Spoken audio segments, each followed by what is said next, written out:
Hello everyone, டேஸ்டியான புதினா சாதம் எப்படி செய்கிறதுன்னு பார்த்துடலாமா?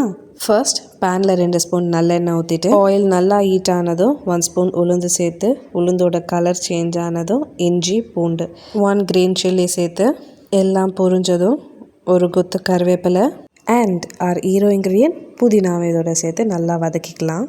புதினா நல்லா வதங்கினதும் ஸ்டவ் ஆஃப் பண்ணிவிட்டு கூல்டவுன் ஆகிட்டு இதை ஃபைன் பேஸ்ட்டாக கிரைண்ட் பண்ண போகிறோம். ஸ்மால் சைஸ் புளியில் கொஞ்சமாக வாட்டர் ஊற்றி நல்லா திக் பேஸ்ட்டாக நான் கரைச்சி எடுத்திருக்கேன்.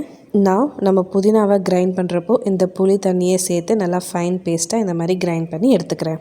ஃபைனலி கடாயில் 1 ஸ்பூன் ஆயில் 1 ஸ்பூன் கீ விட்டு நல்லா ஹீட் ஆனதும் கடுகு உளுத்தம் பருப்பு பொரிஞ்சதும் 5 to 6 நம்பர்ஸ் ஆஃப் கேஷ்யூ சேர்த்து நல்லா கலர் சேஞ்ச் ஆனதும் ஃபைனாக சாப் பண்ண 1 பிக் ஆனியன் கருவேப்பிலை அண்ட் தேவையான அளவு உப்பு சேர்த்து ஆனியனோட கலர் சேஞ்ச் ஆகிற வரைக்கும் வதக்கி விட்டு கிரைண்ட் பண்ணி வச்சுருக்க பேஸ்டோட சேர்த்து 1 கிளாஸ் ஆஃப் வாட்டர் ஊற்றி ஒரு 10 minutes மீடியம் ஃப்ளேமில் பிளேட் போட்டு க்ளோஸ் பண்ணி குக் பண்ணி எடுத்தோன்னா புதினா தொக்கு இஸ் ரெடி.